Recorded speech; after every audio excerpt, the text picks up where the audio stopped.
जयराम सरकार के हिमाचल प्रदेश में 3 साल के जो कार्यकाल है वो पूरा हो गया है और सरकार जश्न भी मनाने जा रही है और 3 साल में जो है विकास के दावे कर रही है कि सरकार ने विकास के दावे किए हैं। लेकिन विपक्ष जो है विफल करार दे रहा है सरकार को। हमारे साथ नेता विपक्ष मुकेश अग्निहोत्री जी हैं। सर, 3 साल का कार्यकाल सरकार का पूरा हुआ है और सरकार जो है सुशासन और विकास के 3 साल विश्वास के, इस तरह का नारा देकर जो है जश्न मना रही है। किस तरह से देखते हैं आप 3 साल? 3 साल सरकार के हो गए और सरकार जश्न मनाने जा रही है और सरकार कह रही है, विकास की बातें कर रही है, विश्वास की बातें कर रही है। और असल में विकास का तो बात ही छोड़ दो, ये बर्बादी का समय था। हिमाचल प्रदेश की बर्बादी का समय था, हिमाचल के जनता से विश्वासघात का समय था। और इसलिए ऐसे दौर में जब जनता करा रही है, जब 50,000 लोगों को से अधिक लोगों को कोरोना हो गया, जब 2,000 लोग मौत के मुंह में चले गए, 1,000 के आसपास कोरोना से, 1,000 के आसपास जो है आत्महत्याओं से, उस दौर में जश्न मनाने वाली ये पहली सरकार है, पहले मुख्यमंत्री है। समय था लोगों को जो है, जो जख्म दिए हैं उस पे माफी मांगने का।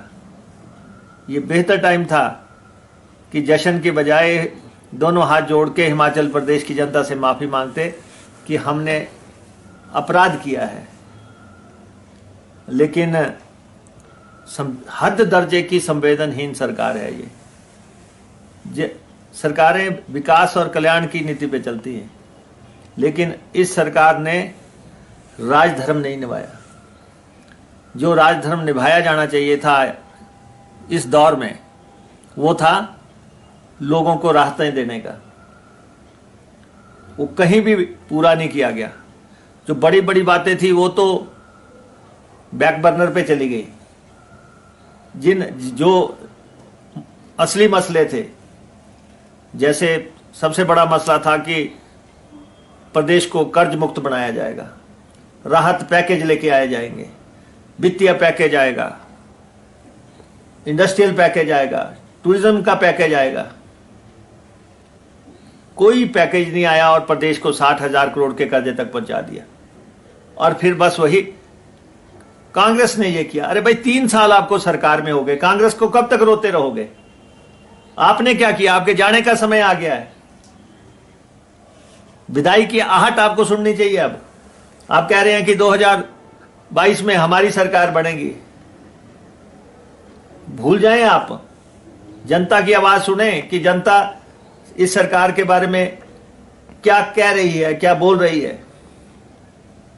आपने कहा था 69 नेशनल हाईवे बनाएंगे, 65,000 करोड़ के। आपने हिमाचल प्रदेश की जनता से झूठ बोला, वोट हासिल किए, और आप बताएं कि कौन सा नेशनल हाईवे बना। फिर कहा कि 25 नेशनल हाईवे की उन्होंने लिस्ट मांगी है। वो 25 को भेजे हुए भी आपको जो है 25 महीने से ज्यादा हो गया होगा। एक भी सैंक्शन नहीं हुआ आपका नेशनल हाईवे। 4 लेन अटके पड़े हैं, लोगों को मुआवजे नहीं दिए जा रहे हैं। फैक्टर 2 की आपने बात की थी कि जमीन का मुआवजा 4 गुना मिलेगा। किसी एक हिमाचली को आपने दिया? कौन सा हवाई अड्डा आपने बना दिया? किसकी एक्सटेंशन हो गई? आपके अपने हवाई अड्डे मंडी वाले का क्या हाल है? रेल लाइन का क्या हाल है? रेल लाइनों का आपने कहा था, कौन सी आपसे रेल लाइन बनी? फॉरेन फंडिंग प्रोजेक्ट की लंबी लिस्ट जो है आपके मंत्री ने पढ़ दी कि इतने फॉरेन फंडिंग प्रोजेक्ट आ रहे हैं। कौन सा फॉरेन फंडिंग का प्रोजेक्ट आया? कौन सा वर्ल्ड बैंक का प्रोजेक्ट आया? कौन सा एडीबी का प्रोजेक्ट आया? कौन से प्रोजेक्ट जो चल रहे थे उनकी दुर्दशा आपने की है? जरा इसका अवलोकन कर लें। ऐसा तो कभी भी नहीं हुआ, किसी सरकार के समय में भी नहीं हुआ कि झूठ और लूट और फरेब से जो है सरकार चलाई जाए। मुख्यमंत्री का कहना है कि उनके हालात भी अलग हैं, क्योंकि कोविड जैसी महामारी का दौर आया है। पहले कभी किसी मुख्यमंत्री ने ऐसे हालातों से जो है उनका जो है सामना नहीं हुआ है। मुख्यमंत्री बिल्कुल ठीक कह रहे हैं कि ऐसा कभी दौर नहीं आया जैसा उन पे आया। और हिमाचल को भी कभी ऐसा मुख्यमंत्री नहीं मिलेगा, और पूरे भूतो और भविष्यति जिस ढंग से जो है ये मुख्यमंत्री सत्ता का संचालन कर रहे हैं, वो ठीक कह रहे हैं कि मेरे को ऐसे किसी पे दौर नहीं आया, हिमाचल पे भी कभी ऐसा दौर नहीं आया था कि ऐसा मुख्यमंत्री हिमाचल प्रदेश को प्राप्त हो जाएगा। विपक्ष की भूमिका पर भी उन्होंने सवाल उठाए और क्या कहा है कि कोविड के दौरान जो है विपक्ष केवल राजनीति करता हुआ नजर आया, जबकि लोगों की मदद के लिए आगे नहीं आए और फालतू की राजनीति में जो है विपक्ष लगा रहा। आपने किसकी मदद की? आप बताओ, आपने किसकी मदद की? कोरे जो है वो कोबर में बैठ के राज्य के नाम संदेश देने से जो है मदद नहीं होती है कि रोज शाम को बैठ जाओ 6 बजे कि जी हिमाचल प्रदेश सरकार ने नए मानदंड जारी किए, हिमाचल प्रदेश सरकार ने अपना फैसला पलटा। रोज आपकी अपनी अखबारें देखो कैसे भर के आ रही हैं, आज भी फैसला पलटा, कल भी पलटा था, परसों भी पलटा जाएगा।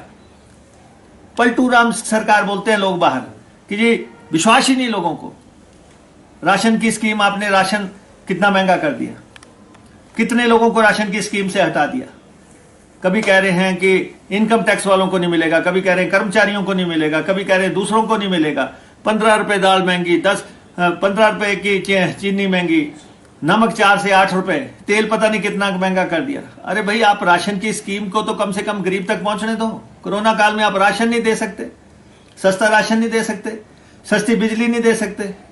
बिजली आज लोगों के हाथों में जो बिजली के मोटे बिल हैं, वो जरा जाके गांव में देखो कि क्या हाल है। नए मकान डालने पे कितने मोटी आपने फीस रख दी है। पानी आप नहीं पिला सकते, महंगा पानी दे रहे हो आप। सफर आपने 100% महंगा कर दिया, 7 रुपए न्यूनतम किराया कर दिया। यहां से 2 कदम जाना हो तो लोगों के 7 रुपए 10 रुपए लग रहे हैं। HRTC का तो वैसे ही भट्ठा बैठ गया। HRTC को खड़ा होने में ही अब जो है सदियां लग जाएंगी, जो हालत इन्होंने कर दी है। बिजली बोर्ड का भट्ठा बैठा रहे हैं। जो हमारे अदारे थे, बेसिक अदारे, बिजली देने वाला अदारा और जो है सफर देने वाला अदारा, इनकी हालत क्या कर दी है। अब गैस जो है अभी 110 रुपए महंगी हो गई, 765 रुपए कल सिलेंडर मिल रहा था। सीमेंट की बोरी 125 रुपए महंगी हो गई जब कांग्रेस ने शासन छोड़ा था। पेट्रोल जब कांग्रेस के टाइम में, जब पेट्रोल 60 रुपए 58 रुपए होता था, डीजल, उस समय तो कहते थे कि जी महंगा कर दिया सरकार ने, हम सिर मना लेंगे, हम भगवा धारण कर लेंगे, हम सफेद कपड़े पहन लेंगे। आज जब 80 रुपए 90 रुपए पे बिक रहा है और डीजल पेट्रोल से महंगा हो रहा है, अब कह रहे हैं कि देशभक्ति के लिए, राष्ट्रहित में ये महंगा किया जा रहा है। इनका ये महंगाई करें तो ये राष्ट्रहित में हो रहा है। ये सारी बातें जो चल रही हैं पूरे प्रदेश में, सारी जनता देख रही है किस ढंग से हिमाचल प्रदेश के होटलों को नीलाम कर रहे थे, हिमाचल प्रदेश को बेचने पे तुले हुए थे। ये तो हम, अगर सजग विपक्ष ना होता तो आपने तो अब तक हिमाचल बेच दिया था, हिमाचल का होटल बेच दिए थे, हिमाचल की संपत्तियां बेच दी थी। सेक्शन 118 को आपने पलीता लगा के रख दिया। ये पूंजीपतियों की सरकार है। गैर हिमाचलियों को किस ढंग से आप मददें कर रहे हैं, वो सारी बातें जो है सामने आ रही हैं। ये सरकार हिमाचलियों के लिए नहीं है, हिमाचल के गरीब लोगों की मददगार सरकार नहीं है। ये दौर जो है बहुत दुखद दौर चल रहा है। आप अब फंक्शन कर रहे हैं, पीटर हॉफ में कह रहे हैं कि जी वहां पे कार्यक्रम होगा और प्रधानमंत्री मन की बात सुनेंगे। हिमाचलियों की मन की बात सुनाओ कि हिमाचली क्या कह रहे हैं। आप कह रहे हैं कि कांग्रेस ने मदद नहीं की, 2000 लोगों की मौत हुई, आपने किसी को दिया है, किसी की मदद की? किसी के घर में आपका मंत्री गया? आप अगर एक्सीडेंटल डेथ है, corona death is accidental death, अगर एक्सीडेंट में 4 लाख मिलते हैं तो इस 2000 आदमी को दो ना 4 लाख रुपया। जो 50,000 लोग कोरोना पॉजिटिव हुए थे, क्या आपने उनके घर में जाके दवाइयां छोड़ी? क्या आपने उनको 10,000 15,000 की राहत दी? जिन लोगों ने आत्महत्या की, आखिर कुछ तो मुसीबत थी कि आखिर जो उन्होंने पंखे से झूल के अपनी जान दे दी, उनके पास बेरोजगारी होगी, उनके पास रोटी नहीं होगी, बिजली का बिल नहीं होगा देने के लिए। रोज शाम को आप फैसला बदल देते हैं। आज स्कूल खुलेंगे, कल स्कूल बंद होंगे। आज फीस बढ़ेगी, आज फीस कोई नहीं लेगा, कल फीस लेगा। कल बसों के किराए नहीं लिए जाएंगे, दूसरे दिन आप ले सकते हैं। मकान मालिक किसी से किराया नहीं मांगेगा, मकान मालिक चाहे तो मांग सकता है। ये रोज तो आपके फैसले हैं। क्या लग रहा है, क्योंकि मुख्यमंत्री तो कह रहे हैं कि जनता में जो है किसी तरह का रोष नहीं है, कुछ कांग्रेस के लोग ही हैं जिनको जो है बुराइयां दिखती है सरकार में, इस तरह का उनका मानना था कि जनता तो खुश है उनके फैसलों से। नहीं, यहाँ बैठे क्या लग रहा है, फीडबैक उनको नहीं मिल पा रही? फीडबैक क्या है? उनके अफसर अब कह रहे हैं, उनके अधिकारी अब कह रहे हैं कि ऐसी सरकार कभी हमने देखी नहीं थी कि कहा कोरोना काल चल रहा है, अपने सारे जिलों के डीसी बदल दिए। उन्होंने कुछ थोड़ा बहुत सीखा होगा कि कैसे चलना है। उसके बाद कोरोना की लहर आ गई, फिर सारा हिमाचल फिर कह दिया 50 आदमी चलेंगे, 10 आदमी चलेंगे। जब आप फैसला लेने की क्षमता नहीं सरकार में, निर्णय लेने की क्षमता नहीं है।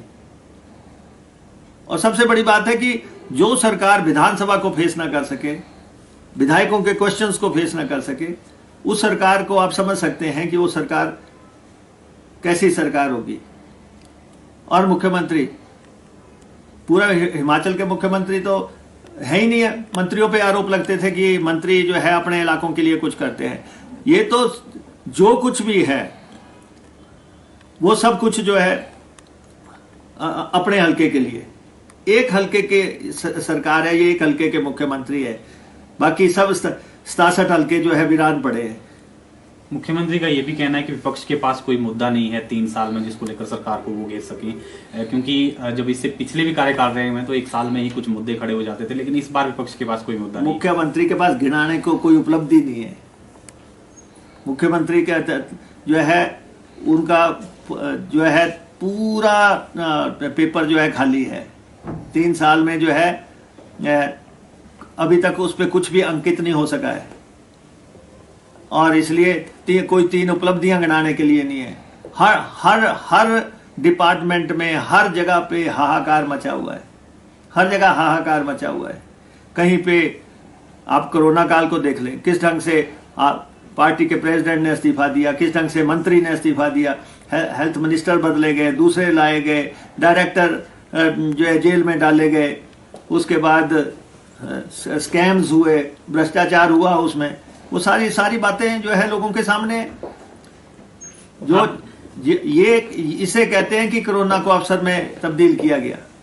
लोगों से किस ढंग से पैसा इकट्ठा किया गया, लोगों ने कितना पैसा दिया है, मंदिरों से पैसा इकट्ठा किया, दूसरों से पैसा इकट्ठा किया है, इसको कहते हैं कोरोना को अवसर में तब्दील करना। बाहर लूट मची है, माफिया दंदना रहा है, रेत माफिया दंदना रहा है, क्रशर माफिया दंदना रहा है, शराब माफिया दंदना रहा है, तबादला माफिया दंदना रहा है। हर तरह दड़ा सट्टा, हर तरफ लूट मची हुई है, और अली बाबा चाली चोर। आप कह रहे हैं कि उनका पेपर पूरा खाली है, लेकिन मुख्यमंत्री तो कह रहे हैं कि वो 2022 में फिर से जो है सरकार बनाएंगे। बस ये दिल बहला लें। जिस मजबूरी में बने थे, प्रदेश को भी मजबूर बना के रख दिया। हिमाचल प्रदेश ऐसा लाचार और मजबूर कभी नहीं था। हिमाचल प्रदेश के हर मुख्यमंत्री ने विकास की कोई ना कोई इबादत लिखी, और ये जो कर रहे हैं ये इन्हीं को मालूम होगा कि इन्होंने क्या किया है।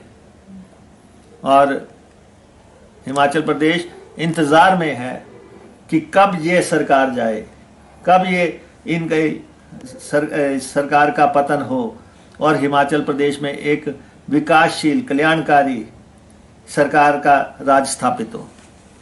तो ये थे नेता विपक्ष मुकेश अग्निहोत्री, जिनका साफ तौर पर कहना है कि सरकार के पास 3 उपलब्धियां भी नहीं है 3 साल में जो सरकार बता सके लोगों को, और 2022 में कांग्रेस की सरकार शासन में लौटेगी कि जिस तरह से जनता परेशान है, ऐसा इनका दावा है। शिमला पंजाब केसरी टीवी के लिए योगराज शर्मा।